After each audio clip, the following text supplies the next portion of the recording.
friends, it's Rana and today I'll be doing something for the first time ever, which is a reading vlog. I'll be vlogging my reading experience reading A Little Life by Hani Gihara. I'm going into this absolutely blind, knowing nothing about this book. I only know that this book made everyone cry, even adult men cried reading this book, so that's very scary for me. I don't know what I'm getting myself into. This is my first time doing a reading vlog. I'm not really sure what I'm supposed to do. I'll be updating you every time I finish reading a part of this book. This book is divided, I think, into 7 parts, and every time I finish reading a part, I will update you with my thoughts on this book. I'm really scared of reading this book, especially because it is humongous. It is over 700 pages, but I hope I like it in the end. I'll start reading it now, and I will update you when I finish the first part.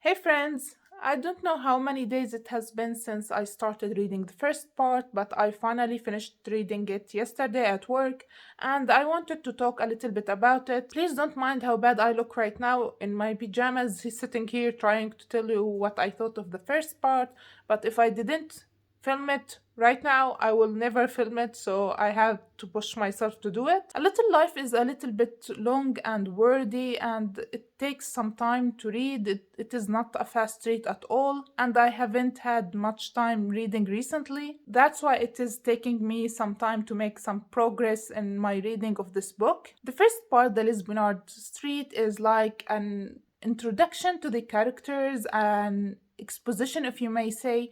We have 4 friends, JP, Malcolm, Willem, and Jude. We get to know a little bit about each one of them except Jude. We get to know about their lives, their families, their jobs, and their aspiration in life as adults. I enjoyed reading about each one of the characters and getting to know them because it was very helpful for me to differentiate between them when I know more about them and about their lives. Jude is still a mystery to us. We don't know much about him except that he has a condition in his legs that causes him to limp, and it causes him and put him in a severe pain every now and then. But we don't actually know why and what happened to him. But we know that his friends really care about him and try to be next to him and help him whenever they can. But they also don't know much about him either, even though they have been friends for many years. They don't know about his past, his family, and what happened to his legs. So far the story has been light and nothing big happened except some hints at Jude's self-harm at the end of the first part. I think we have a storm coming and the self-harm part is just the tip of the iceberg, but I'm trying to prepare myself emotionally so I can be ready when the heavy stuff start happening. I started the second part, The Postman, at work today, and I reached, I think, page 134, and I hope it doesn't take me as long to finish as the first part because it is way longer than the first part, but I hope I can read it faster. So that's it for the first part. I will update you when I finish The Postman, the second part.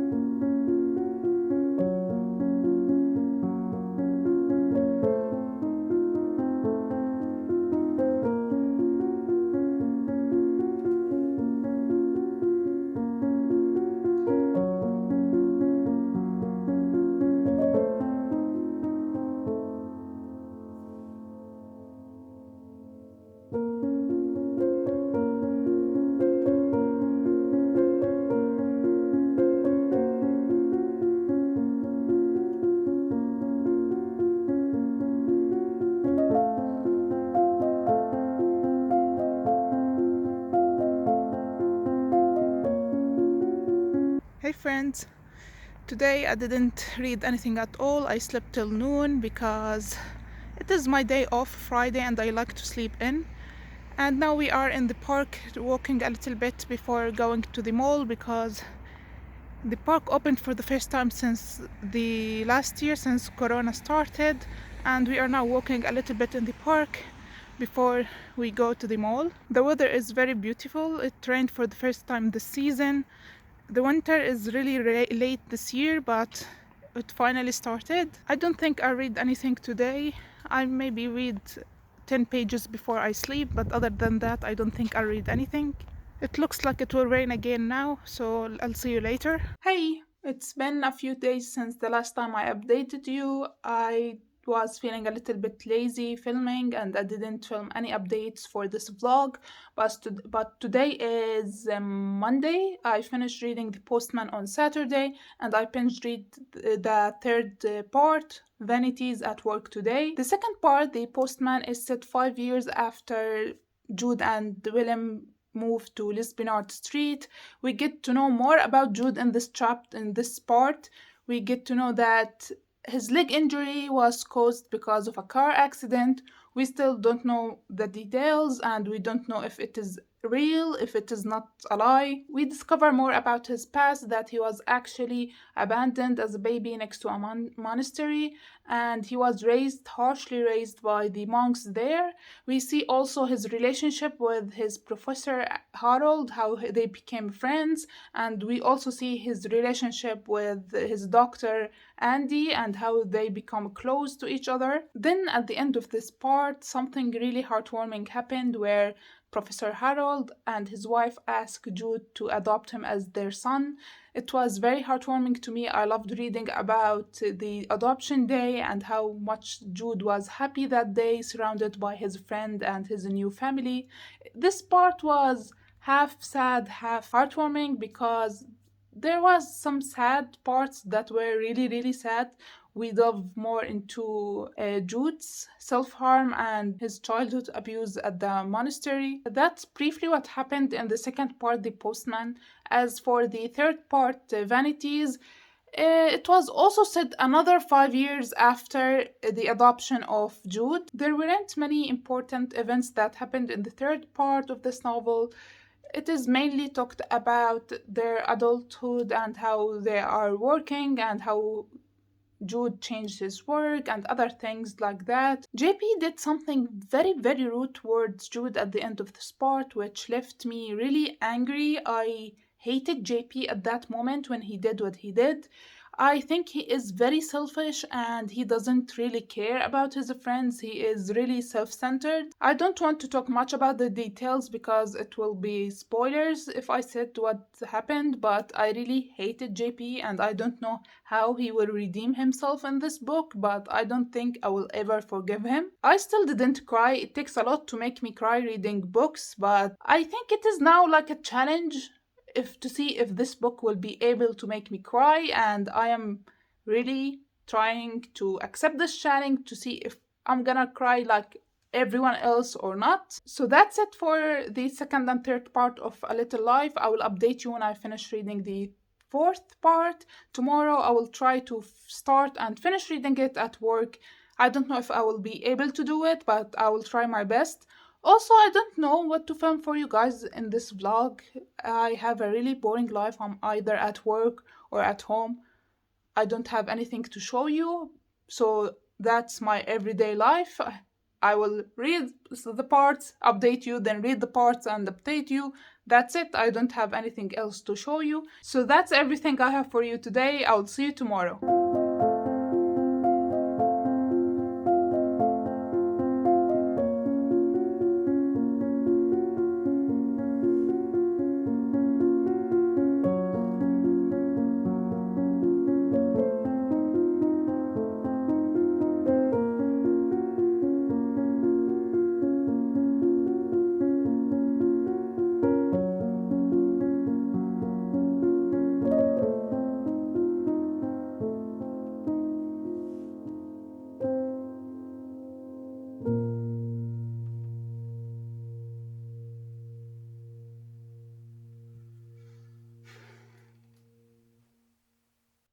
I don't know what to say. No, really, I don't. I finished reading the fourth part last night and it was too much.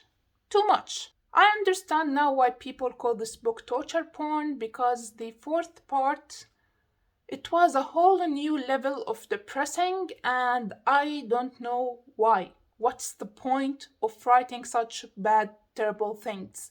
Is it just for the shock factor or to get an emotional reaction from the readers? What's the point of torturing your characters and your readers? Everything bad and terrible you can imagine would happened in the fourth part, and it was very overwhelming. I'm not gonna even attempt to tell you what happened in the fourth part because a lot of things happened, and if you are interested, just look it up or read the book yourself if you want to, but I don't suggest that at all. If you are sensitive, don't read this book.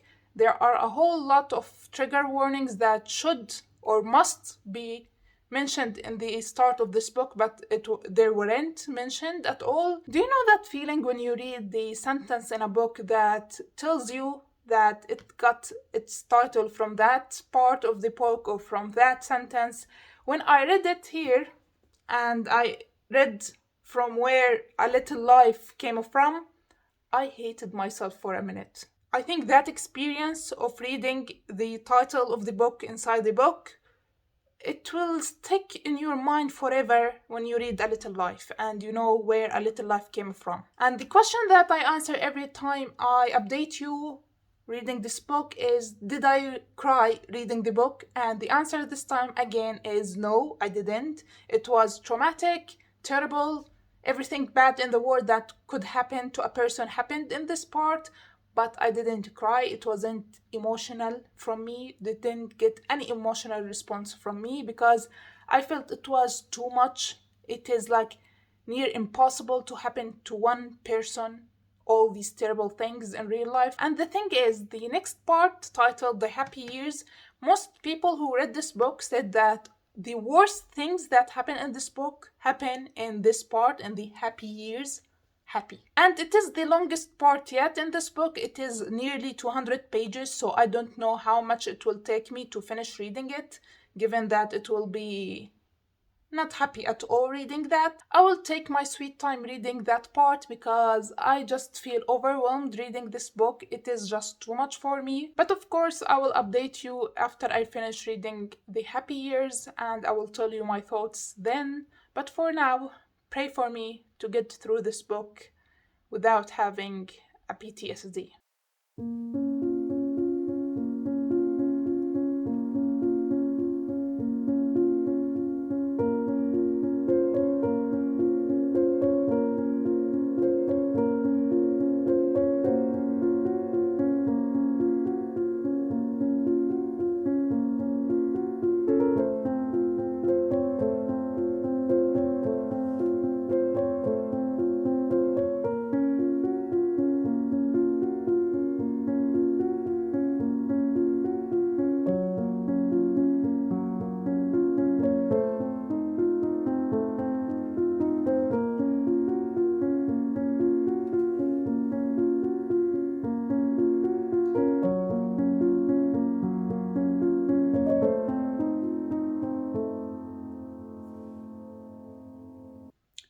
I just came back from work, that's why I look like a hot mess. Please excuse this, but I just wanted to give you a quick update. I finished reading the fifth part, The Happy Years, yesterday at work, and I think so far it is my least favorite part from A Little Life.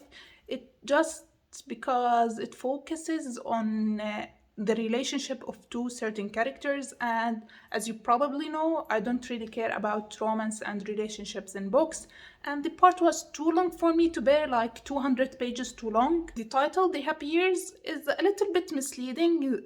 They weren't that happy if I say so. I don't have much to say about this part except that it ended with quite the cliffhanger that I didn't see coming, and I think it is my fault now because I have to expect everything and anything bad to happen at this point because Hanya Yanagihara can't be trusted with anything.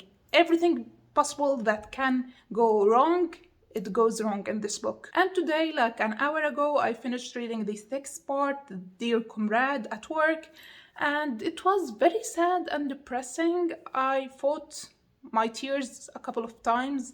I got very teary-eyed, but thank God I didn't shed any tears. I didn't want to make a scene at my workplace. I have left just one very short part, like 20 pages short, and I am thinking about reading it before I go to sleep tonight. So I'll update you in a couple of hours. It's a few hours later. I am finally sitting down to read the final part. It is only a few pages left. I hope I cry. I don't know. I just want to cry as much as everyone did. Everyone sobbed reading that last part, and I don't know if something wrong with me, but I only got teary-eyed reading this book. I didn't cry at any part at all. So I really want to see what happens in the end that made everyone lose their mind and sob like there is no tomorrow. Let's read and see.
So I finished it.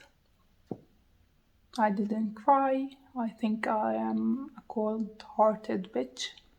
Was it sad? Yes. Was it depressing? Yes. But I don't know why I didn't cry. I'll gather my thoughts and give like a short review when I know what to say, because right now I am blank. I have nothing to say right now. My mind is really, really just blank. Hey, you probably can't tell, but it's been a week since the last footage. I spent the last few days thinking about this book and how I feel about A Little Life. So the next few minutes will be like a mini review of A Little Life. I'll first talk about the things that I liked about it, then the things that I didn't like about it. First, it is the general consensus that this book is well written. The writing style is so beautiful and you can't deny the talent of rana-najjar. Second, the characters felt so real. Even the side characters were well written. I loved some characters, hated some, and wished death upon others. Hania did a really good job creating her characters and make us have feelings toward them. Whether these feelings were positive feelings or negative feelings, it made the reading of a 700 plus pages a much easier job to do. As for my favorite parts of this book, I loved the first part, the Lispenard Street, and the sixth part, Dear Comrade. These two parts were my favorite in the book.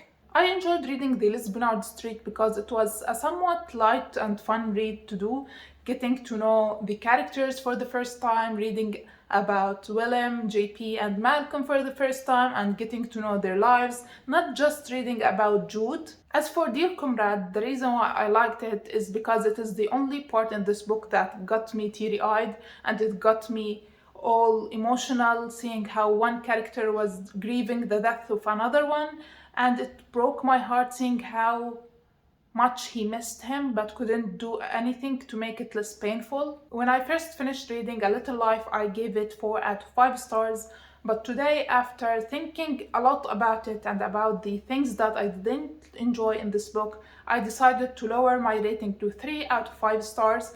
And let me explain my reasons behind lowering the rating to 3 stars by telling you about the things that I didn't like in A Little Life. The first thing is that it was too much. There is no possible way that there's someone out there that went through all the things that Jude went through. I think it was very exaggerated. Every time I thought that it won't get any worse, it got way, way worse.